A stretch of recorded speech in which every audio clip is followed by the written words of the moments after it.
Donc, l'exercice 6, donc c'est une distribution uniforme sur un arc en demi-cercle de longueur, donc pi r, donc chargé d'une charge Q. On prendra donc la charge totale, c'est Q. Alors, on nous demande, c'est très important, de calculer le champ au point O. Alors, il faut remarquer une chose. D'ailleurs, j'ai fait une petite remarque à la fin, mais je commence par cette remarque. Le point O est un point singulier. Il n'est pas un point quelconque. C'est-à-dire, si on se déplaçait ici, le point Hada ou le point Hada n'auront pas la même distance du point où on calcule le potentiel ou le champ. Alors que le point O, la distance entre n'importe quel point de l'arc est la même par rapport à O. Donc, c'est toujours grand R. Alors, c'est pour cette raison d'ailleurs qu'on ne peut pas faire circuler le champ. C'est-à-dire pour calculer le potentiel. Si on a le champ, on ne peut pas faire circuler le champ pour avoir le potentiel. On ne peut pas faire circuler le champ sur l'axe des X. La même chose, c'est lorsqu'on a le champ, on a le potentiel, on ne peut pas calculer gradient, c'est-à-dire faire déplacer le point, donc gradient de V pour trouver le champ. Donc, parce que le cas, c'est un cas particulier. Ce n'est pas comme les cas où, le point 1 trouve ici. Si je trouve ici, ou là, c'est la même chose. Alors qu'elle là, non. Alors, soit une longueur dl de l'arc, un arc quelconque, bien sûr, on prendra θ origine, θ positif, négatif. Donc, si on prend θ ici, donc en intégrant on intègre de moins pi sur 2 jusqu'à pi sur 2. Mais trop liste d'intégrer de 0 à pi. Impossible. Si on a pris 0 à pi, l'angle va l'angle. D'accord? Alors, elle porte la longueur dl, elle porte une charge élémentaire dq, donc produit en haut un champ élémentaire dE au point O. Il est égal à k dq sur r carré UR. UR, c'est le vecteur sortant de Hadi. C'est une longueur élémentaire. Elle peut être considérée comme ponctuelle. Donc, le potentiel dV est égal à k dq sur r. Or, R, c'est la distance. C'est grand R. Elle est constante. Avant de calculation vectorielle, qui donne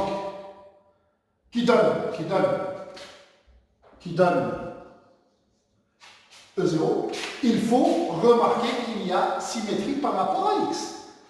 Donc, le côté radial de la charge qui m'amène. Donc, par raison de symétrie, le champ est porté par l'axe X. Donc, E sur l'axe Y est nul. Donc, E0 égale E0X. Donc, c'est par raison de symétrie.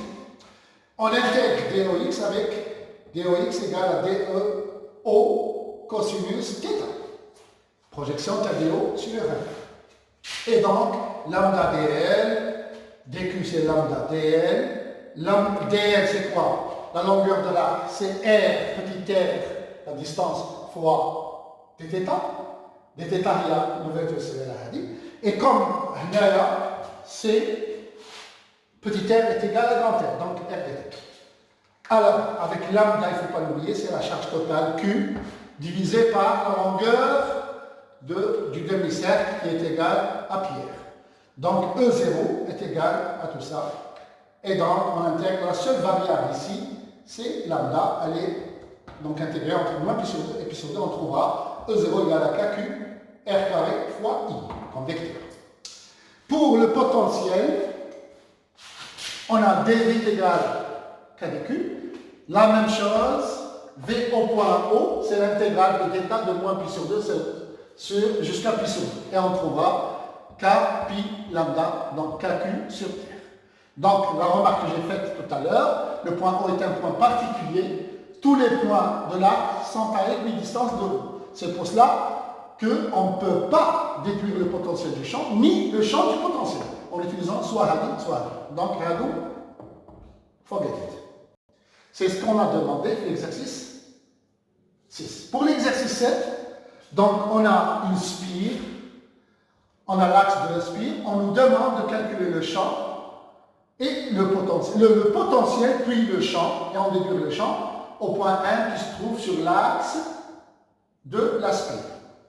Alors, on prend une longueur élémentaire d'écu, toujours tous les points de l'arc, du cercle, de la spire, sont à égale distance d'un point M quelconque.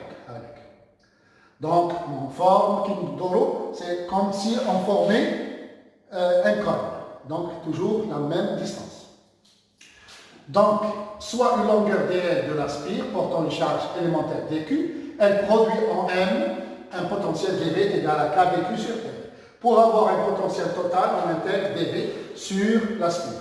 C'est-à-dire, on intègre K constant, R constant, et donc l'intégrateur dq, c'est Q. C'est la charge portée par la spire. Toute la spire porte une charge Q. Donc, ce sera KQ sur R. Mais attention, il faut faire gaffe. Parce que le problème qu'il y a, c'est lorsqu'on calcule V, c'est en coordonnée polaire, ou la coordonnée cylindrique, ou la sphérique.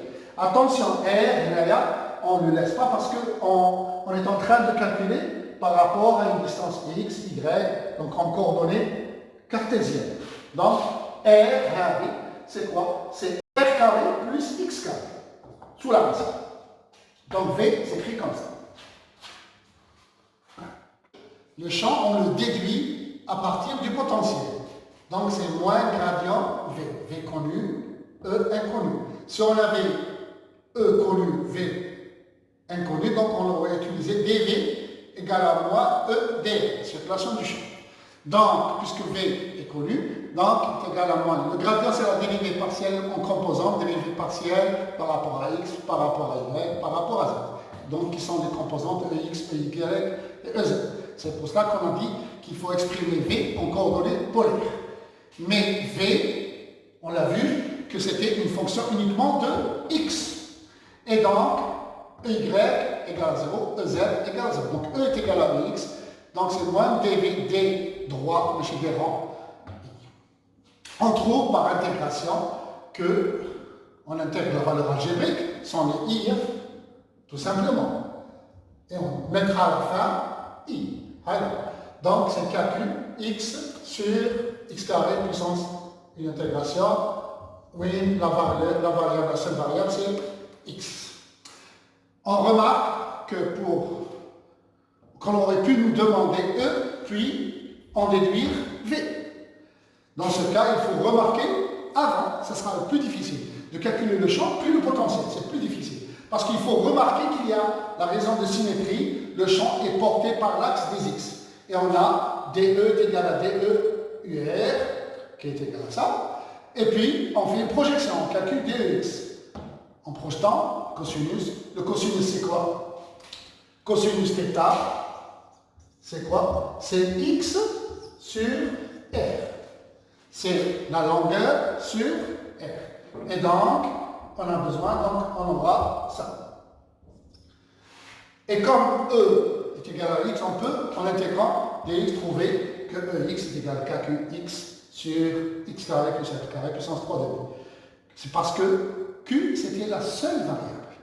X va constant, le point M est constant, on le fixe, et puis le rayon constant, K constant, et donc la seule variable c'était dq. On intègre dq entre 0 et grand Q, et donc on aura ça.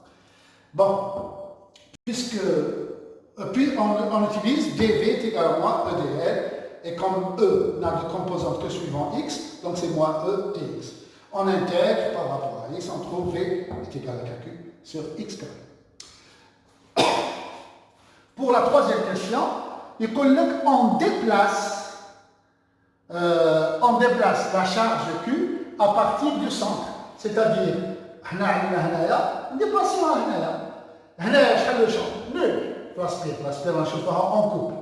L'aspire, le centre de l'aspire.